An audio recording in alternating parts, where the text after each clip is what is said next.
అపోస్తుల కార్యం 22వ అధ్యాయం ప్రియులారా 16వ వచనం ప్రియులారా 16 గనుక నీవు తడుము చేయుట ఎందుకు లేచి ఆయన నామమును బట్టి ప్రార్థన చేసి బాప్తిస్మము పొంది నీ పాపములను కడిగి వేసుకొనుమని చెప్పెను. ప్రియమైనటువంటి దేవుని వల్ల ఇక్కడ ఒక అద్భుతమైనటువంటి మాట ఇక్కడ వ్రాయబడింది. గనుక తడువు చేయుట ఎందుకు?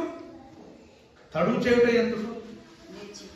లేచి నీవు ఆయన నామమున ప్రార్థన చేసి, ఇంకా లేట్ చేయవద్దు, ఇంకా ఆలస్యం చేయవద్దు, లే నిలబడు, ఆయన నామమున ప్రార్థన చేయి. ప్రార్థన చేసిన తర్వాత బాప్తిస్మం తీసుకో. తండ్రి కుమార పరిశుద్ధాత్మ నామములో, యేసు నామములో బాప్తిస్మం తీసుకో. నీ పాపములు కడిగి వేసుకున్నాము. ఏంటని చెప్పండి? నీ పాపములు కడిగి వేసుకున్నాము అంటే ఒక వ్యక్తి పాపములు కడిగి వేయబడాలి అంటే ఏం చేయాలి? ప్రార్థన చేయాలి. ఏం చేయాలి? ప్రార్థన చేయాలి. అది ఎటువంటి ప్రార్థన? ఆ ప్రార్థనలో నీ పాపములు ఒప్పుకోవాలి. చాలా మంది ప్రార్థన చేస్తారు కానీ ప్రార్థనలో వారి పాపములు ఒప్పుకోరు. నువ్వు ప్రార్థన చేస్తున్నావంటే ఖచ్చితంగా నీలో ఎన్నో దోషాలు, ఎన్నో పాపములు, ఎన్నో అతిక్రమములు, నీ హృదయములో ఎన్నో రహస్యమైనటువంటి పాపములు ఉంటాయి. అవన్నీ కూడా నీవు ఒప్పుకుంటూ దేవుని సన్నిధిలో ప్రార్థన చేయాలి. మనందరికీ తెలుసు, సుంకరి దేవుని మందిరములో వెళ్ళాడు, తన పాపము ఒప్పుకొని ప్రార్థన చేశాడు. సుంకరి దేవుని ఆలయములో వెళ్ళాడు, మోకరించాడు, తన పాపములు ఒప్పుకొని ప్రార్థన చేశాడు, నీతిమంతుడుగా బయటికి వెళ్ళిపోయాడు. చాలా మంది ప్రార్థన చేస్తారు కానీ వారి పాపములు ఒప్పుకోనండి. ప్రార్థన దేవుడికి అవసరం లేదు, దేవుడు విన్నడు, దేవుడు పట్టించుకో. నీవెంత ఘోరమైన పాపినైనా నీవు దేవుని సన్నిధిలో మోకరించి, ప్రభువా నేను పాపిని, నేను దుష్టుడను, నేను దుర్మార్గుడను, నన్ను క్షమించండి ప్రభువు అని నీవు ఒప్పుకుంటే చాలండి. కనికరం గల దేవుడు, దయగల దేవుడు, ప్రేమమైన దేవుడు ఖచ్చితంగా నీ పాపములను క్షమిస్తాడు. గనుక ప్రభు నామమును బట్టి ప్రార్థన చేసి ప్రియులారా ఏం చేయాలట? తండ్రి కుమార పరిశుద్ధాత్మ నామములో బాప్తిస్మము తీసుకోవాలి. ఏం తీసుకోవాలి?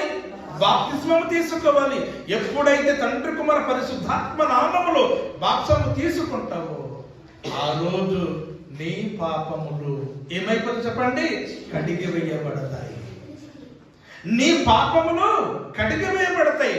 అంటే బాప్తిస్మం అనేటువంటిది మన పాపములను కడుగుతుంది.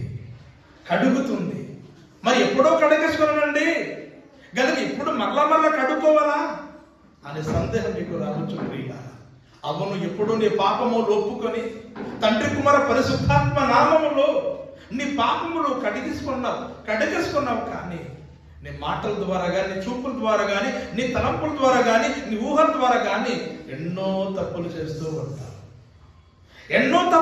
ఉంటావు. మరి దాని సంగతి ఏంటి అని ఆలోచించినప్పుడు దేవుని వాక్యముతో నిన్ను నువ్వు కడుక్కోవాలి.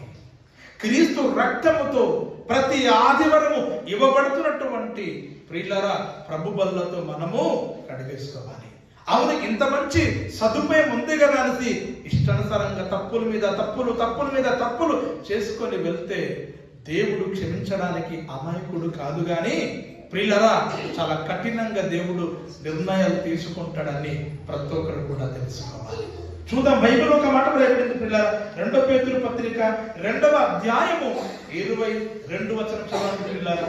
22వ వచనం చదవండి. కుక్క తన వాంతికి తిరిగినట్లు కడుగబడిన పంది బురదల్లో దొర్లుటకు మళ్ళినట్లును. ఏమైనటువంటి దేవుని వల్ల కుక్క తన వాంతికి మరల తిరుగుతుందటండి. అంటే తిన్న తర్వాత కుక్క వాంతి వేసి ఆ వాంతిని మరల తింటదండి. మనిషికి కుక్కకి తేడా అండి. అవునా కదండి? మీరు తింటారండి, చికెన్ మటన్ తింటారు, బిర్యానీ తింటారు, వైట్ రైస్ తింటారు. మీరు వాంతింగ్ చేశారనుకోండి, ప్రయాణములు, బస్సు ప్రయాణంలో కానీ, కారు ప్రయాణంలో కానీ, ట్రైన్ ప్రయాణంలో కానీ, పిల్లలు మీరు వాంతింగ్ చేసింది మరి తింటారా? తింటారా చెప్పండి? అమ్మ తింటున్న వాళ్ళ చేతిలో తండి. ఎవరు తినారండి. చిన్న పిల్లలు కూడా తినారండి. చిన్న పిల్లలు కూడా వాంతింగ్ చేస్తుంటారు, మరి తింటారండి? తినారండి. కానీ కుక్క వాంతి చేసి మరలా తన వాంతిని మళ్ళీ తింటదండి. విడిచిపెట్టిన పాపపు జోలిని ఎవరైతే వెనకతట్టు తిరిగి చూస్తారో అటువంటి వారు కుక్కతో సమానులు అని దేవుని లేఖనాలు సెలవిస్తూ ఉన్నాయి. రెండవదిగా ప్రియులారా, పంది బురదలో దొరుకుటకు మళ్ళినట్లుగా కడగబడిన పంది. మీరు ఎన్నిసార్లు పందిని కడగండి, పంది ఎక్కడికి వెళ్ళిపోద్ది? ఎక్కడైతే బురద ఉండదో అక్కడే వెళ్ళిపోద్ది. ఎక్కడైతే డ్రైనేజ్ ఉండదో అక్కడికే వెళ్ళిపోద్ది. ఎక్కడైతే చెత్త ఉంటుందో అక్కడే వెళ్ళి పంది దొర్లుతూనే ఉంటుంది. ఎన్నిసార్లు కడుగుతారు? ఎన్నిసార్లు దొరలాలి చెప్పండి? ఎన్నిసార్లు దొరుకుతుంటుంది? మీరు ఎన్నిసార్లు కడుగుతుంటారు చెప్పండి? మీ కోపం రాదా?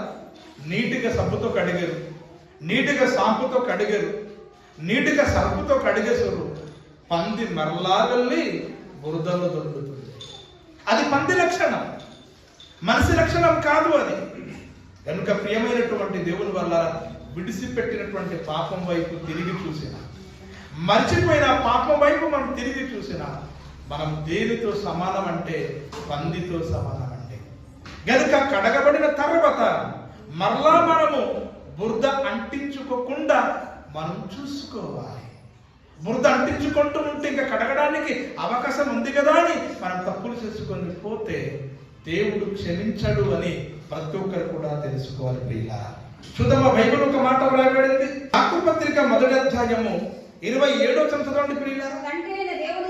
తండ్రి అయిన దేవుని ఎదుట పవిత్రమును నిష్కలంకమునైన భక్తి ఏదనగా దిక్కులేని పిల్లలను, విధవరాండ్రను వారి ఇబ్బందులలో పరామర్శించుటయు ఇహలోక మాలిన్యమును తనకంటకుండా తన్ను తను కాపాడుకుంటాయే. ఇహలోక మాలిన్యం, ఇహలోక పాపము, ఇహలోకంలో చెడు అంటించుకోకుండా మనకు మనము జాగ్రత్తగా పడడమే నిజమైనటువంటి భక్తి అటండి.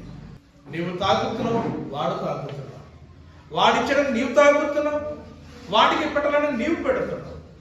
కనుక ఇద్దరు కూడా సమానమే కదా. అంటే ఇహలోక మాలిన్యము మీరు అంటించుకుంటున్నారా లేదా చెప్పండి. ఒంటంతా కూడా బురద ఉంది ఒక వ్యక్తికి, ఆ వ్యక్తి మిమ్మల్ని ముట్టినా మీకు బురద అంటుకుంటుంది, మీరు కావాలని ముట్టినా మీకు బురద అంటుకుంటుంది. అవును కదండి? ఆ వ్యక్తి మిమ్మల్ని ముట్టినా బురద అంటుకుంటుంది, మీరు ఆ వ్యక్తిని ముట్టినా బురద అంటించుకుంటుంది. కనుక రెండు వైపు కూడా ప్రమాదమే. నీ ముట్టిన ప్రమాదమే, అతడు ముట్టిన ప్రమాదమే. గనుక అంటించకుండా జాగ్రత్త చూసుకోండి. అప్పుడప్పుడు మన ఏజెన్సీ ప్రాంతంలో కొన్ని పండుగలు జరుగుతూ ఉంటాయి. ఆ పండగల్లో నిజంగానే ఏ విధంగా పండగ చేసుకుంటారంటే బురద వాటర్ కలిపేసి ఒకరి మీద ఒకరు చల్లుకుంటారండి. అయితే ఆ బురద వాటర్ అంటించకుండా ఉండాలి అంటే ఇప్పుడు ఏం చేయాలి? తలుపులు కిటికీలు మూసుకొని లోపలికి ఉండాలి. లేదా వాళ్ళు పండగ చేసుకుంటారులే కదా, నీవు స్టైల్గా నువ్వు తెల్లటి బట్టలు తీసుకొని టిక్కుటక్కై నువ్వు వాళ్ళ మధ్య తిరుగుతున్నావు అనుకోండి, ఆ బురద వాటర్ నీ మీద పోయకుండా ఉంటారా? చెప్పండి, పోయకుండా ఉంటారా? అయితే అటువంటి వాతావరణం జరుగుతుందో వారి మధ్య తిరుగుతూ ఉంటే ఖచ్చితంగా బురద వాటర్ కానీ పేడ వాటర్ కానీ నీ మీద పోస్తారు. అప్పుడు నీ బట్టలు మలినమైపోతాయి, నీ బట్టలు మురికైపోతాయి. కనుక ప్రియమైనటువంటి దేవుని వల్ల నిజమైనటువంటి భక్తి ఏంటంటే ఇహలోక మాలిన్యం తన్ను తాను అంటించకుండా జాగ్రత్తగా చూసుకోవడమే నిజమైనటువంటి భక్తి. పందికి లక్షణం లేదు, కానీ పందికి లక్షణము లేదు. ఎక్కడ బురద ఉంటే అక్కడే ఇష్టపడుతుంది, ఎక్కడ చెత్తకుంటూ ఉంటే అక్కడే ఇష్టపడుతుంది, ఎక్కడ డ్రైనేజ్ కాలం ఉంటే అక్కడే ఇష్టపడుతుంది. ఇది పందికి ఉన్నటువంటి లక్షణం. ఎక్కడ పాపం ఉంటే అక్కడికే వెళ్తున్నాం.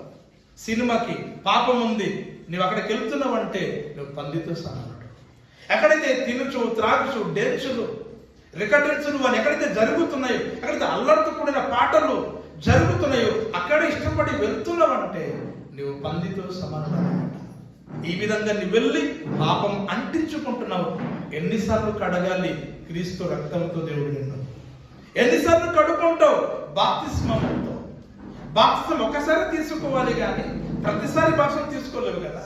క్రీస్తు రక్తం కూడా నువ్వు పదే పదే నీ పాపాన్ని కడగదు కదండి. తెలుసో తెలియక తప్పు చేస్తే క్రీస్తు రక్తం కడుగుతుంది. కానీ తెలిసి తెలిసి కూడా బుద్ధిపూర్వకంగా నువ్వు తప్పు చేస్తున్నప్పుడు దేవుడు నీ పాపాల్ని కడగడు. దేవుడు చాలా కఠినుడుగా మారిపోతాడు. చాలా భయంకరంగా దేవుడు శిక్షిస్తాడు.